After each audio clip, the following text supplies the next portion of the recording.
Bienvenue sous le soleil d'Égypte, bonjour à vous. Quatrième vidéo consacrée aux fêtes égyptiennes, avec aujourd'hui la fête de l'ivresse. La fête de l'ivresse est célébrée dans toute l'Égypte le 20 du mois de Djéouti Tot.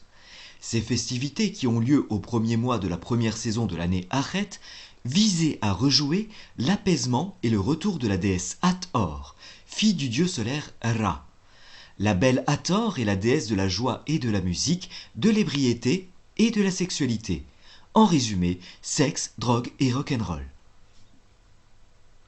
L'excès et l'ivresse sont du domaine de la déesse Hathor. Lors de ces festivités, ou celles de déesses qui en sont les avatars, comme Sekhmet ou Bastet, les Égyptiens s'en donnent à cœur joie.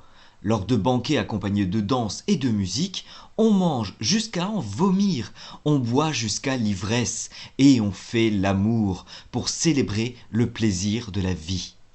La fête de l'ivresse coïncide avec le retour de l'inondation et Hathor, à cette occasion, est qualifiée de dame du double pays, dame du pain, dame qui a fait la bière. Les Égyptiens, comme nous le voyons, aimaient la vie et ses plaisirs, et ils se montrent de bons vivants. Ce qui nous présente un profil de cette société autre que celui du sérieux formalisme religieux des tombes, bien que des scènes de banquets illustrant cette joie de vivre existent en elle. La fête de l'ivresse a un rapport avec le récit de la déesse lointaine, décrit dans le mythe de la vache du ciel. Le lien de la vidéo de la lecture de ce mythe s'affiche en haut à droite. On appelle donc également Hathor la déesse lointaine. Comme le résume l'égyptologue Dorothée Elwart, les fêtes de l'ivresse en Égypte ancienne sont des célébrations polysensorielles en l'honneur de la déesse lointaine. Une fois par an, les anciens Égyptiens célébraient les fêtes dites de l'ivresse.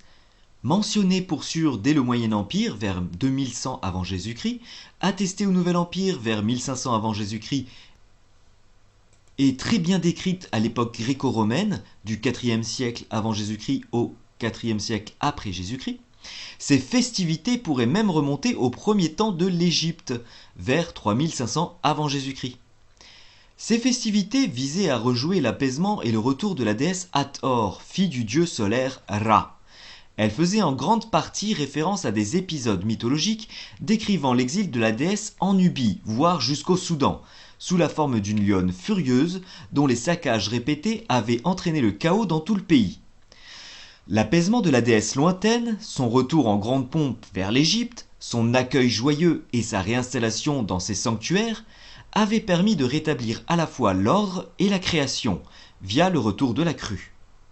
Rituels collectifs, multisensoriels et orgiastiques, les fêtes de l'ivresse se déroulaient principalement aux abords des temples dédiés à la fille de Ra, sur le chemin de son retour de Nubie.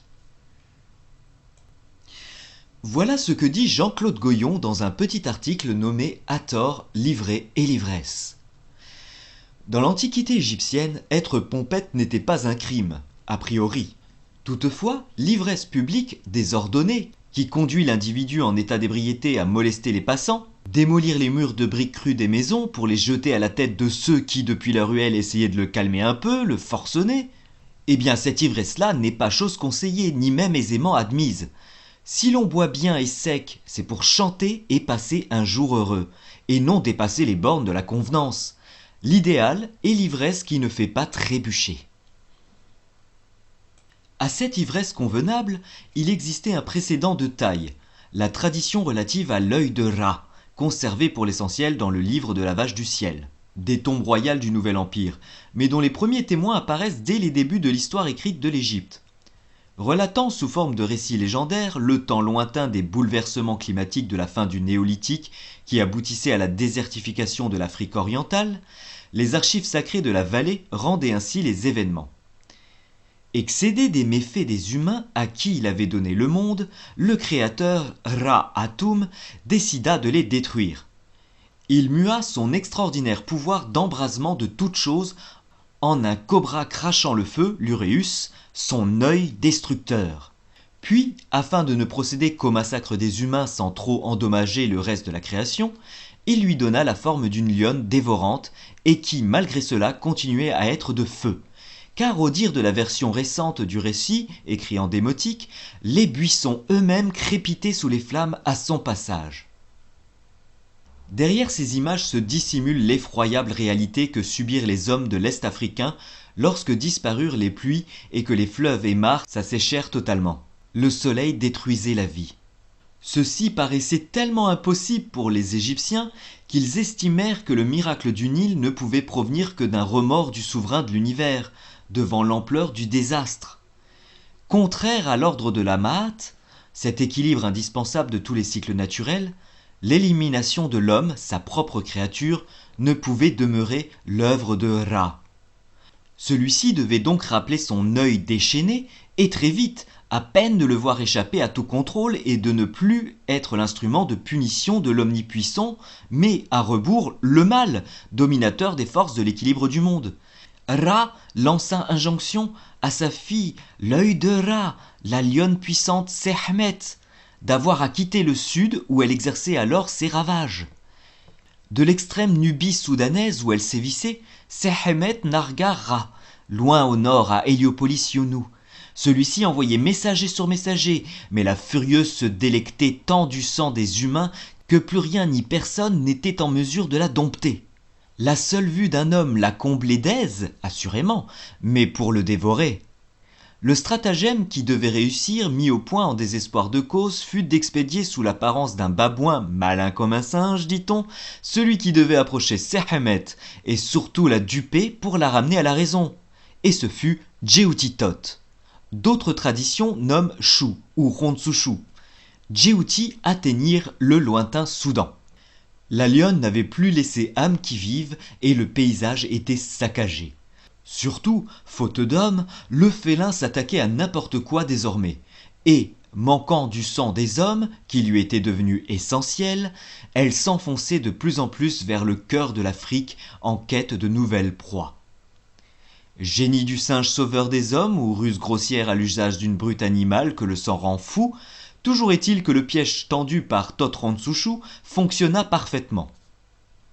Pendant que Sekhmet, assoiffé, à jeun, errait de ci de là avant que la nuit tombe, il repéra un marigot asséché. Il avait bien mûri son affaire.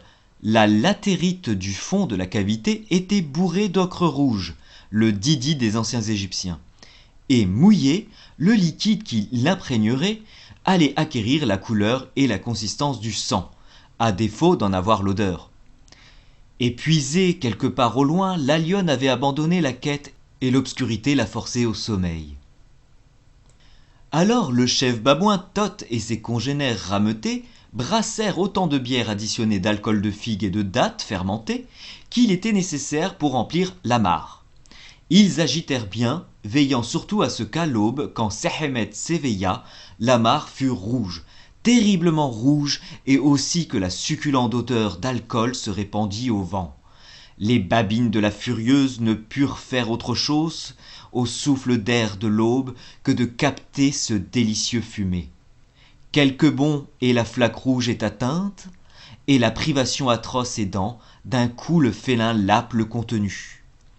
On imagine l'effet, le soleil chauffant bientôt, saoule comme jamais elle ne l'avait été jusqu'ici, l'œil lionne titube de quelques pas, puis s'effondre terrassée. Elle dort.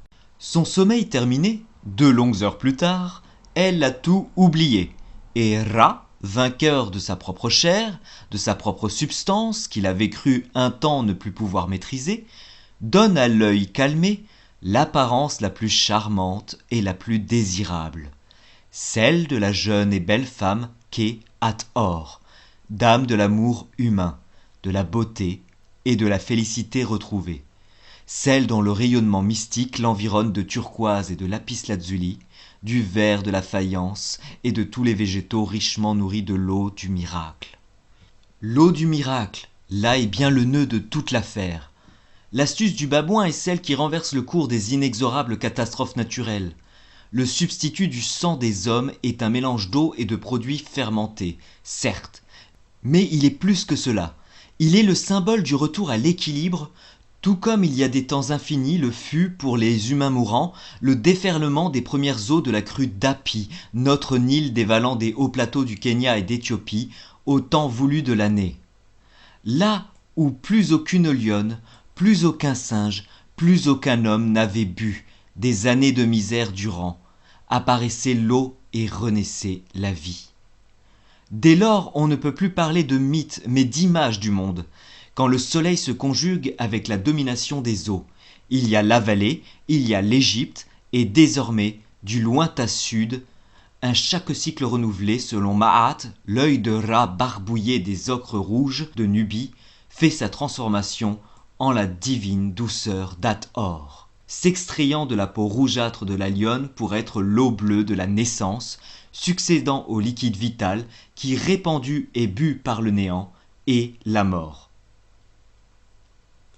Un tel miracle ne pouvait désormais qu'être commémoré et préparé par le rite. Si l'on voulait qu'annuellement l'eau de la vie, à la période de la plus grande chaleur, le grand embrasement des textes vint tempérer et calmer la fureur de l'œil solaire que juin et juillet déchaînent en terre d'Égypte. Aussi, avant le temps du lever héliaque de Sirius Sépédète vers le 19 juillet, où était annoncé le retour annuel du flot salvateur d'Hapi depuis le lointain sud, célébrait-on dans tous les sanctuaires de la vallée la solennité de celle qui est revenue ou celle qui est ramenée. La belle fête d'Hathor commençait et son moment essentiel était l'apaisement de sa chaleur embrasée ou rituel de l'apaisement de la puissante Sekhmet. Avec force, on préparait alors dans tous les ateliers sacrés des boissons alcoolisées, le liquide rouge que l'on offrait à Sekhmet Hathor, au milieu des chants, des danses, de la musique effrénée, des sistres et des luttes. L'ivresse sacrée régnait en maîtresse ces jours-là, et dépassant largement les murs des enceintes sacrées, permettait au bon peuple de boire autant qu'il en avait envie, et sans que nul pût y trouver à redire, car c'était en l'honneur d'Hathor, dame de l'ivresse, dame de la musique et des chants. C'était encore pour tous ceux qui devaient faire appel à la justice divine, ou plus simplement faire preuve de clairvoyance, l'occasion d'utiliser le breuvage offert à Hathor Sekhmet, l'œil de rat. Nous ne savons pas quelle était la composition de ce breuvage.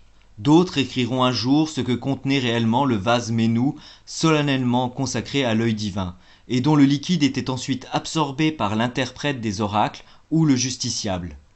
Contentons-nous de dire qu'il combinait toutes les ressources antiques avant que fût connue la distillation alcoolique, pour faire en sorte que la boisson atteigne les plus hauts degrés possibles.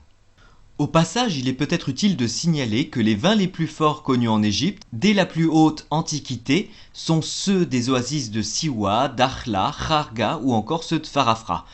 Et ils pouvaient atteindre, sous l'ardent soleil des oasis, jusqu'à 20 degrés naturels de concentration alcoolique.